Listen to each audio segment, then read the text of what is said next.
이번 시간에는 지질시대의 환경, 그리고 각 지질시대의 특징 등에 대해서 살펴보도록 하겠습니다. 자, 지질시대라고 이야기를 하면 선캄브리아 시대부터 시작이 됩니다. 실제로 지각이 형성된 시점이라고 하는데 지금으로부터 약 38억 년 전부터 이야기를 합니다. 어떤 책들에는 40억 년 전이라고 돼 있으니까 38억에서 40억 년 즈음부터 시작된 시대가 선캄브리아 시대다, 이렇게 기억을 하시면 될 거예요. 지구에서 발견된 암석 중에 가장 오래된 암석이 약 38억 또는 약 40억 이 정도 된다라고 이야기를 합니다. 그래서 그때부터 지금 지질시대, 그러니까 그 전에도 지구는 있었어요. 우리가 지구의 나이를 약 45억 년 정도라고 이야기를 하기 때문에 지구의 나이 45억 년을 기준으로 보면은 지구가 땅이 형성되기 시작한 데까지는 시간이 좀 걸린 거죠. 그러니까 최초 지구가 만들어지고 마그마 바다 상태를 거치고 그 다음에 냉각이 돼서 원시 지각이 형성되고 그게 우리가 지금 이야기하는 지각으로 생성된 때까지는 시간이 걸렸기 때문에 실제 지구의 나이와 지질시대는 약간의 차이를 보입니다. 그 지질시대 약 38억에서 40억 년부터 선캄브리아대가 시작이 돼서 책들마다 조금씩 다른데 약 5억 7천만 년, 어떤 책에는 약 5억 5천만 년 정도로 이야기한 책도 있어요. 그러니까 책마다 다르기 때문에 대략 그 즈음 이렇게 생각을 하시면 됩니다. 5억 7천만 년까지를 선캄브리아 시대라고 이야기를 합니다. 자, 선캄브리아 시대 초기 대기 성분은 질소와 이산화탄소가 대부분을 이루고 있다라고 기억을 하시면 돼요. 그래서 원시 대기 성분을 보면은 그러니까 원시부터 지금까지 변화 없는 건 질소예요. 질소의 양은 거의 변화가 없었고요. 이산화탄소는 계속적으로 감소를 했습니다. 그리고 나서 약 25억 년 전부터 대기 중에 기체의 분포예요. 산소가 증가해서 현재는 산소가 이산화탄소보다 훨씬 많아요. 그래서 여기 보시면 이 정도까지가 다 선캄브리아 시대라고 생각을 하시면 되고요.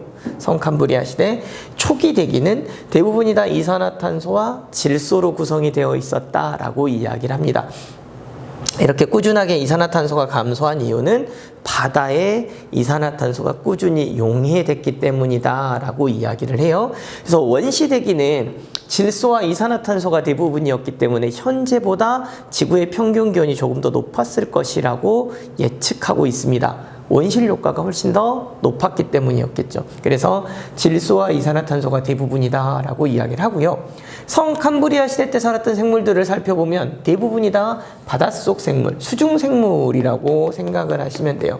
물속에 살았다. 왜냐하면 초기 대기가 우선은 온실 효과도 높아서 그 대기 상태의 기온이 높았고, 그래서 육상의 생명체들이 살기에 적합한 환경은 아니었어요. 그리고 산소가 없었기 때문에 생물체가 물 밖에서 살기도 어려웠다라고 이야기를 해요. 그나마 물속에 조금 있었고요. 최초는 단세포 생물들만 있었습니다. 단세포 생물들이 물속에서. 그러니까 우선은 대기라고 하는 역할이 우주로부터 오는 우주선을 차단을 합니다. 그런데 초기 대기는 우주로부터 들어오는 우주선이나 자외선을 적절하게 차단하지 못했기 때문에 차단막이 하나 더 필요했어요. 그게 바다예요. 그래서 물속의 생물들이 최초 출현을 했고요. 남세균이라고 하는 광합성 생물들이 등장을 하게 됩니다. 그래서 남세균의 출현으로 인해서 광합성이 시작되는데 이게 언제냐? 25억 년 이전에 남세균이 등장을 해서 이때 물속에서 광합성을 시작을 합니다. 물속에서 광합성을 시작했던 이 생물들에 의해서 용존 산소량이 증가하죠. 그러니까 물속의 산소량이 증가하다가 용해시킬 수 있는 산소의 범위를 벗어나니 대기로 산소가 나오기 시작을 해요. 그래서 약 25억 년 전부터 대기 중에 산소량이 점차 증가하기 시작했다. 그래서 대기 중에 산소량이 증가한 건 광합성이 활발해지면서예요.